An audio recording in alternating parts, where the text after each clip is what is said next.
Welcome back, fish lovers. I'm JR from JR Aquariums, and today we're going to be talking about the Dalmatian Molly, one of the famous fish because it's considered a beginner fish.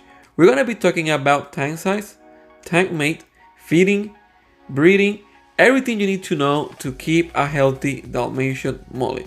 Also, go ahead and follow us in our social media. You can find us all under the same name, JR Aquarium, and TikTok and Instagram, JR Aquarium PR. So stay tuned all the way to the end so you don't miss anything. And this video starts now.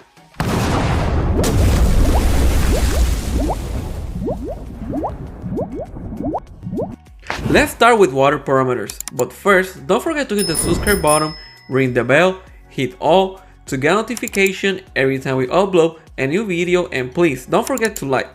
First, you need to make sure that your tank is cycle. If you have any question about the nitrogen cycle, I have a video that speaks more in depth about the nitrogen cycle. About pH and water hardness, molly are super hard. As long that your water is stable, stay at the same pH and the same water hardness, they're gonna be super fine. So make sure everything is stable. Let's go over temperature. Mollies are tropical fish, so they do best in a temperature from 72 to 82 degrees Fahrenheit. Also, you will see them more active, and this also will help with breeding if you're trying to breed them.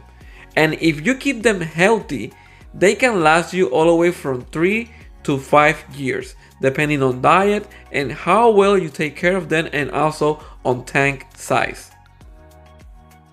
Let's talk about feeding. Mollies are omnivores, that means they eat plants and animals. But I always like to add some kind of algae in their diet, because in the wild, they feed the most of algae.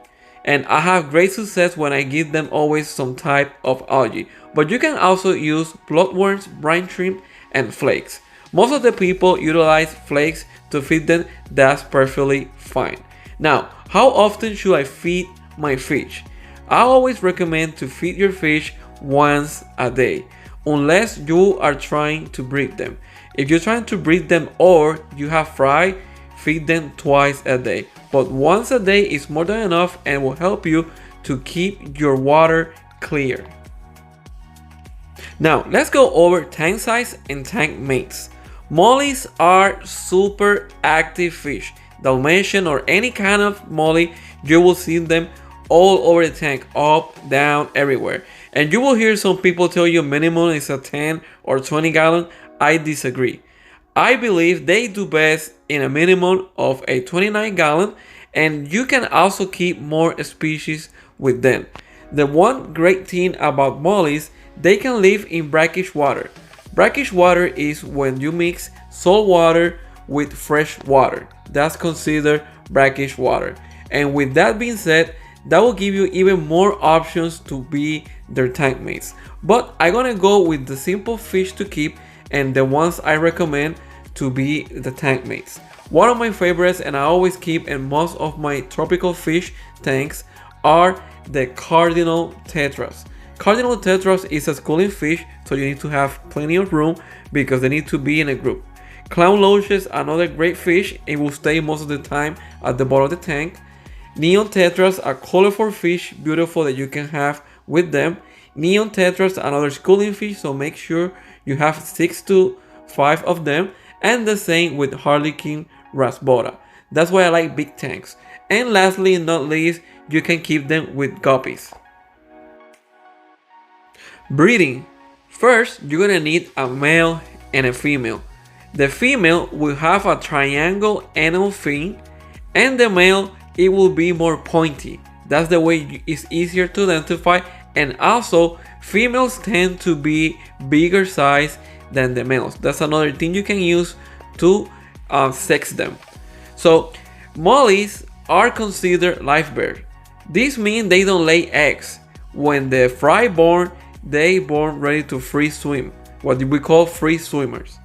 That's why they're called live birds.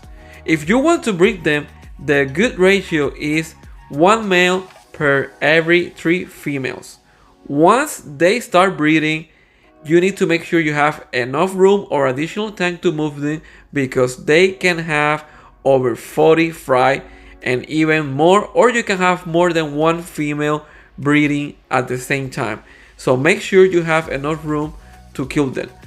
But they are really easy to keep, so you don't need to worry about nothing when they are in the breeding process. So just make sure you have another tank or a good plan to get rid of all those babies. Thank you for watching. To don't miss any videos, don't forget to hit the subscribe button, ring the bell, hit all so you get notification every time we upload a new video. And don't forget to like. Thank you for being here. I'm really appreciate it. We keep growing. I'm super excited. I'm super happy. Stay tuned. We're going to do more live streams, more care guides videos, even adventure videos. We have a lot of content coming up, so stay tuned. Once again, thank you very much. See you in the next one.